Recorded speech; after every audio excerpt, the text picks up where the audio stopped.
Example 2. Express the following as the sum or difference of two trigonometric functions. First, 2 sin 4 theta into cos 2 theta. तर इथे ह्या दोन function मध्ये sine function आणि cos function मध्ये इथे प्रॉडक्ट आहे, मल्टिप्लिकेशन आहे आणि ह्याचा आता आपल्याला काय करायचंय, कन्व्हर्शन करायचंय सम मध्ये. तर इथे हा फॉर्म्युला वापरायचा आहे, defactorization formula, conversion of product into sum और डिफरन्स. तर इथे साइन ए कॉस बी म्हणजे sine 4 theta cos 2 theta. Here A equal to 4 theta and B equal to 2 theta. Therefore sine A plus B plus sine A minus B हा इथे आपल्याला formula वापरावा लागणार आहे. Sine A cos B 2 sine A cos B. तर ह्या फॉर्म्युल्याला काय म्हणायचं, डिफॅक्टरायझेशन फॉर्म्युला आहे. इथे प्रॉडक्ट दोन ट्रिग्नोमेट्रिक फंक्शन मध्ये प्रॉडक्ट आहे, मल्टिप्लिकेशन आहे आणि त्याचे इथे कन्व्हर्शन सम म्हणजे ऍडिशन मध्ये झालेले. तर अशा फॉर्म्युल्याने काय म्हणायचं, डिफॅक्टरायझेशन फॉर्म्युला आहे हा, की प्रॉडक्टचं इथे आपण कन्व्हर्शन सम किंवा डिफरन्स म्हणजे बेरीज किंवा वजाबाकी करतो दोन फंक्शन मध्ये. तर अशा फॉर्म्युला डिफॅक्टरायझेशन फॉर्म्युला असं म्हणतात. आता इथे आपण हाच फॉर्म्युला वापरायचा, 2 sin 4 theta cos 2 theta. Here a equal to 4 theta and b equal to 2 theta. Now sin a plus b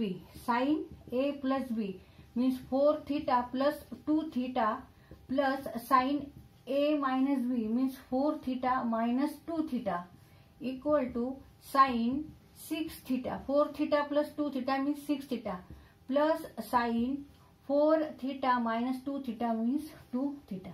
आता हे आन्सर आहे. तर इथे आपण हा फॉर्म्युला वापरून हे आन्सर काढलेले. तर म्हणजे ह्याचा अर्थ काय, आपल्या असे फॉर्म्युले हे सगळे आहेत डिफॅक्टरायझेशन फॉर्म्युले पाठ करायचे आपल्याला. तर सेकंड एक्झाम्पल आहे 4 sin a plus b divided by 2 into sin a minus b divided by 2. आता ह्याचा आपल्याला आन्सर काढायचं तर परत फॉर्म्युलाच वापरायचा, डिफॅक्टरायझेशन. साइन आणि साइन दोन फंक्शन हे साइनचेच आहेत, फक्त अँगल वेगळा. इथे a plus B divide by 2, इथे a minus B divide by 2 आहे.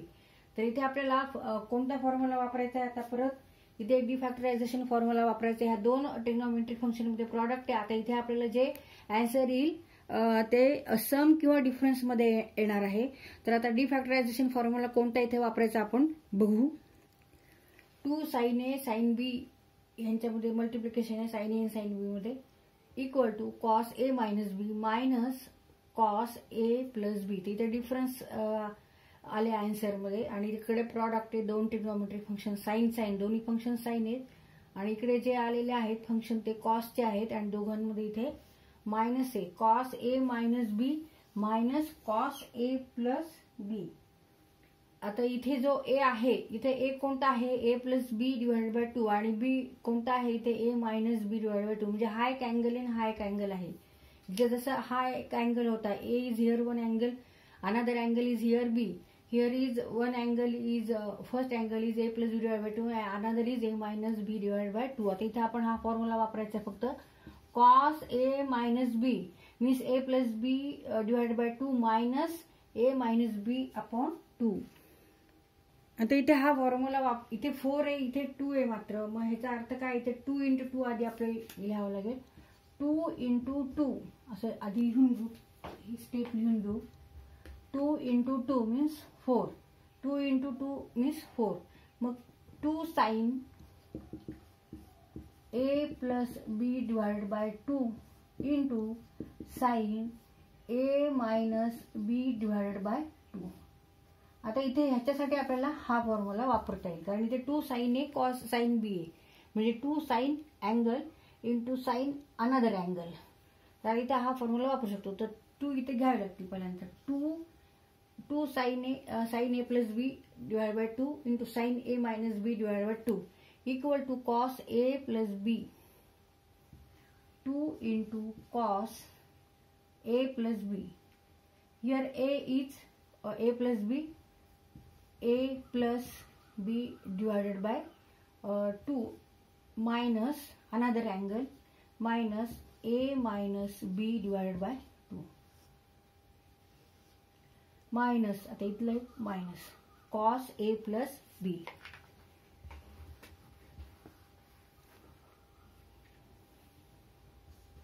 Cos in bracket a plus B divide by 2, आता प्लस आहे इथं sign, plus a minus B divide by 2.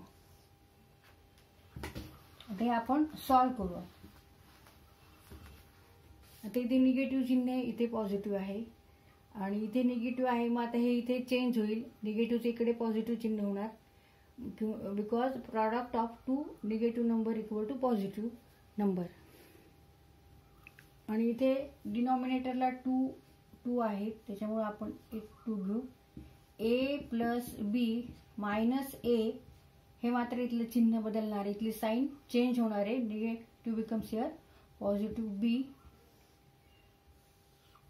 Minus cos, जसं आपण फ्रॅक्शनची ॲडिशन करतो तशीच ॲडिशन आहे, a plus B plus a minus b. आता कोणत्या टर्म्स डिलीट होतात ते बघायचे. 2 कॉस, आता इथे निगेटिव्ह ए आहे आणि इथे हे पॉझिटिव्ह आहे, कारण इथे नाही आहे साईन, ह्याचा अर्थ पॉझिटिव्ह धरतो. मग A minus A equal to 0, B plus B equal to 2b divided by 2 minus cos A plus A equal to 2a and B minus B equal to 0. इकडे जसं ए कट झाले, इकडे B cut झालेत, divided by 2. मग आता 2 1 जा 2, 2 1 जा 2, 2 1 जा 2, 2 1 जा 2. कॉस बी मायनस कॉस ए, इथे 2 1 जा 2, 2 1 जा 2, 2 1 जा 2, 2 1 जा 2. 2 into cos b means 2 cos b minus 2 into cos a, 2 cos a. आणि हे आन्सर आहे. आता इथे मायनसचं चिन्ह आलं, 2 फंक्शनमध्ये मायनसचं चिन्ह आलं. आणि इथे आपल्याला क्वेश्चनमध्ये इथे मल्टिप्लिकेशन होतं, 2 फंक्शनमध्ये, 2 ट्रिग्नोमेट्रिक फंक्शनमध्ये, इथे साइन फंक्शन आहे, ह्यांच्यामध्ये मल्टिप्लिकेशन होतं आणि ह्याचं कन्व्हर्शन इथे आपण इथे डिफरन्समध्ये केलं. 2 फंक्शन इथे कोसाइन फंक्शन आहेत, कॉस कॉस आहेत, इथे आपण मायनस डिफरन्समध्ये ह्यांचं कन्व्हर्शन झालं. तर अशा फॉर्म्युलांना काय म्हणतात? डिफॅक्टरायझेशन फॉर्म्युला.